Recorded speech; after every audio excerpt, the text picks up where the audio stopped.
Welcome to Around Town, featuring what's happening here in the greater Concord area. I'm your host, Dick Patten. It's a pleasure to welcome you here. And before I forget it, I'll name it again. Be sure to go to YouTube if you're a computer person, like some of us are, and you'll see a page with all my shows on it. Now, Ian Marx, my director, has got it started, and it's really super.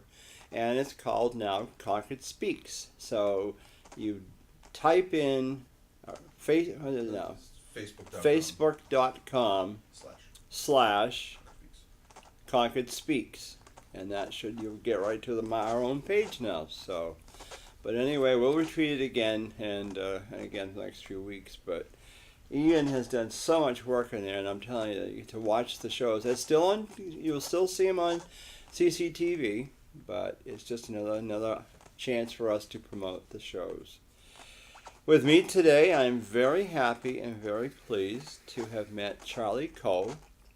Cole is the owner now, right, of Cole Family Gardens up there, up on Loudon Road. Actually, no, it's not Loudon Road. No, it is. It is considered Loudon Road? Still Loudon Road or Route 9, yeah. Okay, yep. Because for us old-timers, if you remember that area where he's at, it was called Horse Corner Road. Then they changed it to Richardson Mill Road. And now, I don't know what they call it. I guess it's nothing. The road's gone, isn't it? Basically, It's gone. Yeah, because there was the bridge there. I remember when they changed that and put the bridge in, 20-something years ago. And redid that whole... That's dating myself. Because where his garden businesses sat Howard and Norma Cummings' house. And the only thing that's left of it, maybe for us who remember it, is two huge spruce trees out near the road. So anyway, I went up there one day because the Grange honored them this year with an agricultural award. And because we do, as you know, Grange is based in agriculture, and every year we try to honor some farm or what that's based in that. And this year it was unanimous that Cole Family Garden should get it. So we're very happy with it. And so I had to say I had never been there. But I know you can raise your eyebrows. But anyway, like he does. But anyway, I drive by. I go out that way. But I'll tell you what attracted me there, and I think what did have a big thing in your favor, was the fact is that you had animals, cows out there, and I hope you're going to continue having them out there. So the Scottish Highlanders are. I wouldn't say on loan, but borrowed from Miles Smith Farm in Loudon. Yeah. And Carol and Bruce send a couple cows down when they're able. Yeah. And they roam the parcel, and it's great because it's an organic fertilizer, an organic lawnmower. It's a very sustainable system. The problem is the system works a little too well sometimes, and they eat the grass a little too quickly. Yeah. So, and if it's a dry summer like last year, it is. They have to go home or go to another field to find more grass, and we let the grass recover, or the grass recover, the field recover, and then they'll come back when possible. So we love it when they're there. They're really fun. The kids love it. They're a Scottish Highlander, so they're the long-haired with horns, male and female. I was going to say, they have both, the horns. Yep, male and female both have horns.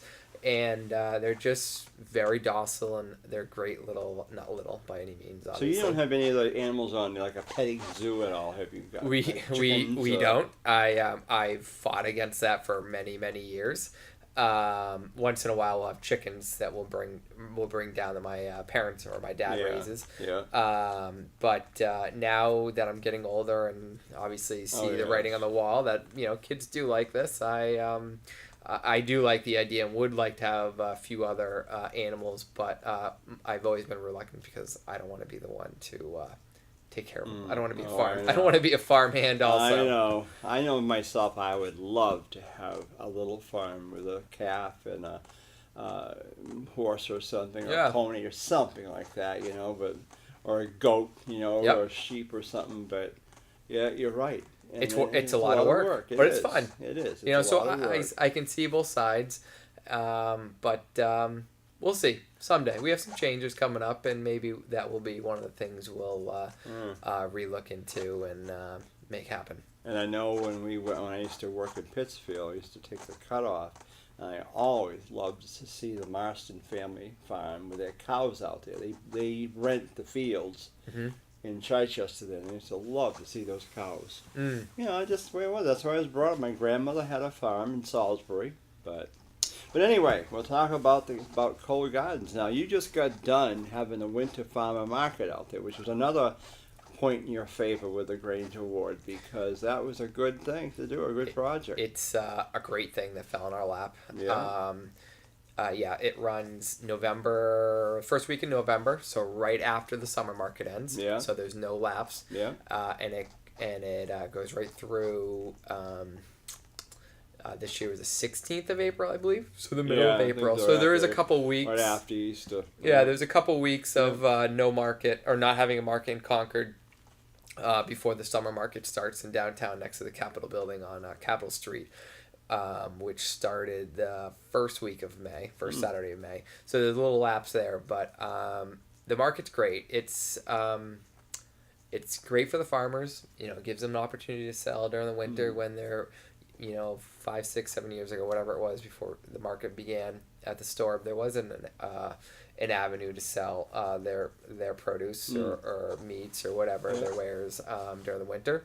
And so they have an avenue now, and it's great for the community because a lot of people still want to support local. Support local. That's have fresh produce or fresher meats. The fresh eggs are probably one of the bigger sellers. And it's great for us. We're we don't do a huge business, but it's fun because it keeps people coming back, and it gives us it builds excitement again at the store at least once a week during the winter. You saw Christmas trees out there, or spruce trees at Christmas. Yep. So that's good. And but what I saw out there, you seem to have a very large and nice selection of flowers out there, and shrubs and everything. Yeah, we are growers at heart. We've been, I think my brother's turning 29 or 30 right now, because that's the same year we started our growing operation when he was born. I think it was. Now that's not Don or Doug, is it? Doug is my dad. That's your dad? That's my dad. Oh my goodness, he looks you.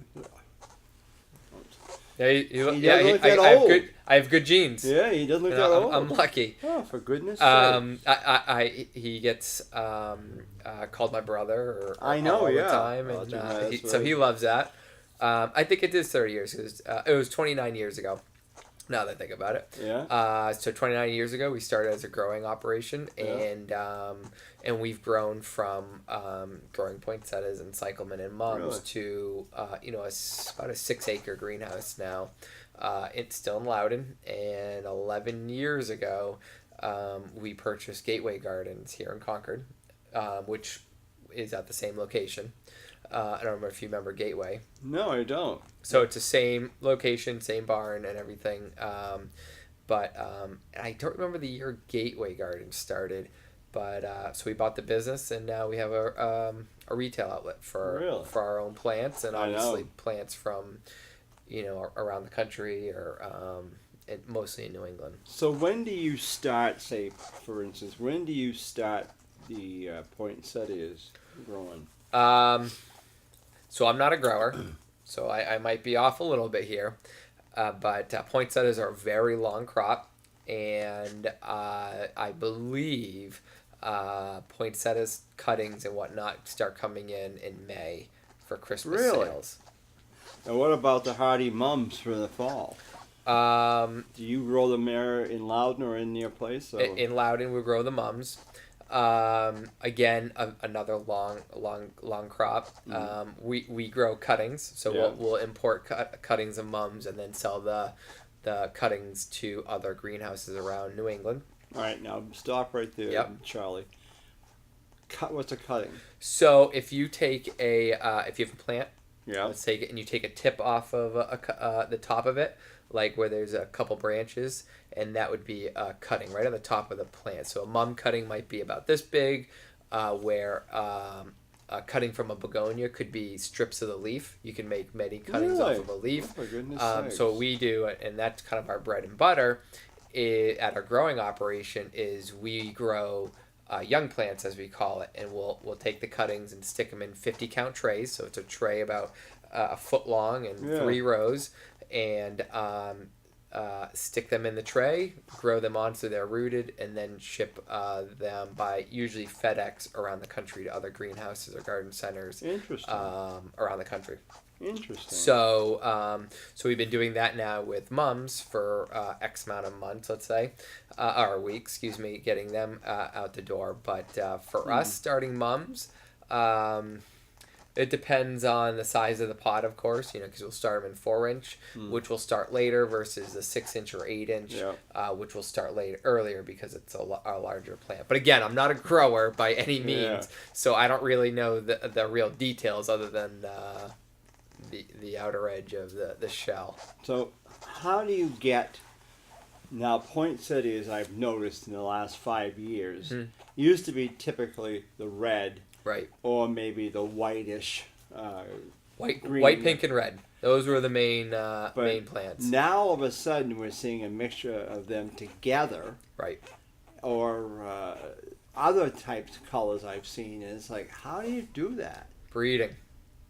Yeah, it's all it's a big business around the world. I mean, it's millions of dollars that are putting into trying to find a poinsettia that doesn't need to be doesn't need as much heat, doesn't need as much growth regulator, doesn't need as much light to grow them as efficiently as possible. But then also to get a nicer red than a red that was out there a year ago, or a different pink or a different red, or a mix of pink and red. Years ago, there was a trend in Europe that carried over to the States where we would paint poinsettias. So we take a white poinsettia and maybe paint it blue or with glitter.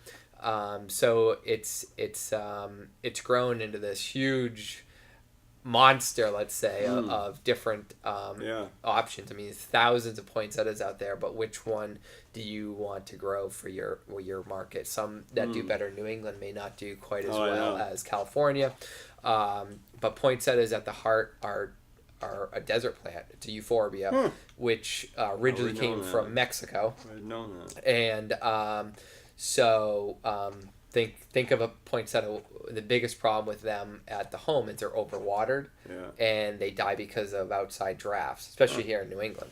Really? So they like to be on the drier side and keep away from drafts. Okay, so now I'll bring you back to this season here. Or spring. Yeah, now we're into summer. I know. But what plants really are, and I'm talking mostly annuals. Sure.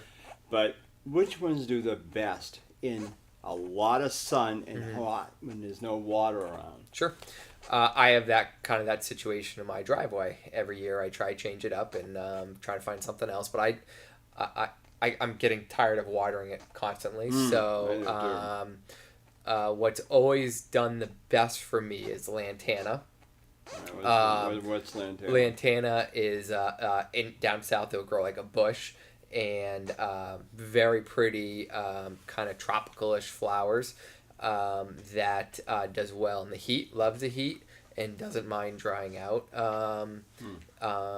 So that's a great option. Scaevola, which was originally brought to the country for retail sales from. Right, so what's that? That's a little bit lower plant. A lot of times you see it in hanging baskets or crawl. It kind of crawls all around the ground like this, and it comes up pinks or white or purple.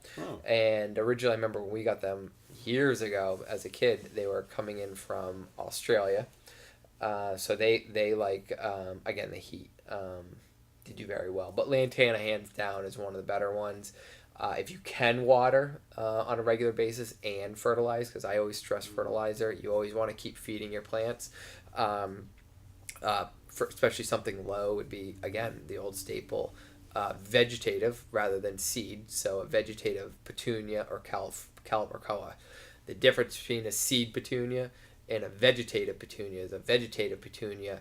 They're bred differently, so they will take. They do better in the ground. They love fertilizer, but most importantly, you don't need to deadhead them. Versus the seed petunias, you typically do need to deadhead, which you'd find more commonly in a 6-pack when purchasing. But I still love a petunia, and there's a lot of daisies that do really well. As the example of something in the hot sun, but it's still, if you can get it to water, they do fantastic. I know the day I was up there, I bought for the triangle, and they planted down there these bowls of, they were yellow, and there was another bowl I bought with multicolors. Ranunculus. Is that what it was? Ranunculus? I have no idea. Yeah. But I've never seen them. They almost look like, I won't say azalea or something, but they were very pretty. And I got them, and of course down there is an urn, and they filled the urn very nicely. And then I got some dahlias around the front. Of course, like I told you, I've got to get more, but we ran out of money. We have a budget, and we just, so petunias. I mean, yes, they're to me they grow tall. My favorite one alone like that is the dahlia. Oh, beautiful. And they really don't need a lot of care. Marigolds is another one which I like. Of course, again, these are the old standards, the old standbys. Yeah. Geraniums, another one, but so that's why I'm asking you, because, it would give us some help, some ideas, because it is a center of attraction, a center point down there where people drive up Loudon Road, they see that area, and, and like I said, the Grange has been maintaining that site since 1971, or actually since 1939, when you go back, because they initially started lighting that tree, when there was a tree there, in 1939 with the fire department. It's a few years ago. Yeah. Well, like I said, we've been up here on the Concord Plains, that's what it was known here, for 102 years. So... Well, I was talking about stuff with color, but my old standby, and this is where I cheat sometimes. My own house, I have a shady porch, like a lot of people, and I don't want to be held to watering the hangers all the time, because if you don't water them or you don't fertilize them on a regular basis, they fail and they just go downhill. Sure, yeah. So, foliage plants. So I put ferns in my hangers. Oh, okay. They're not the prettiest, obviously, or most exciting, but they always look good. Even if I forget to water them for a week, you would never know while walking by. They're always looking good. So going back to your color spot or other people's spots, foliage plants will always do well because they don't go out of color. So if you're in the shade, my example is a fern, or a coleus is a great example because the foliage is very colorful and bright. And then for a sunny spot, there might be again sweet potato vine or ipomea, which crawls on the ground and goes crazy. So it takes up a lot of space in very bright colors. Of course, there's dracaenas and vincas and other plants that will do well. But foliage doesn't go out of color if you forget to water. Like a petunia or something might go out of bloom for a little while until it gets watered again. What about begonias or impatiens? Yep. So one of the newer plants on the market would be sun patience, which is kind of similar to your New Guinean patience and look. But they do well in the shade or a lot of sun. And they'll grow like trees, like a regular impatient, and they do very well, and they're not going to be affected by the downy mildew, which has affected a lot of impatiens. So sun patients do well, and I love begonias outside. They'll bloom. Again, at my house, I plant them every year just because they're easy. And again, they'll bloom from the day I plant them to the day I rip them out in the fall. Well, I'm going to count on you because you have offered to help us a little bit down there. Because I'm like I said, I love to plant flowers, but I'm not a gardener either. But Understood. you know, so if you can do that, that would be great for us. We'd love it because I want it to look nice. Of course, yeah. You know, in the fall we do. I mean, I should say fall in November, the city does string the lights on that tree. Of course, it's getting taller and taller, but Right. they string the lights, and we light it usually right after it's lit right after Veterans Day, because we figure that it gets people in the mood for the parade that comes up on the Saturday before Thanksgiving. Right. So, but. No, I mean, I always wondered, what is the difference between a spring mum and the hardy mum? Is it because it's the frost, or what is it? So I'm not sure about a spring mum, but there's obviously a difference between an indoor mum and a hardy mum or a garden mum. So a hardy mum I would look at as a true perennial mum that will come back every year. Yeah. A garden mum would be like 90% of the ones you plant or buy in the fall. You know, you may get them to come back over the winter, but chances are, you know, it's a one-shot deal. They're going to look great this fall, and then they'll you might as well rip them out. And then your indoor mum is a different style, which wouldn't tolerate the cold and looks good for a period indoors. Going back to color, you know, mum comes in and out of color, you know, because obviously it can only set so many buds, and then the winter comes. But one of my favorites for the fall would be cabbage and kale, because again, it's a foliage plant.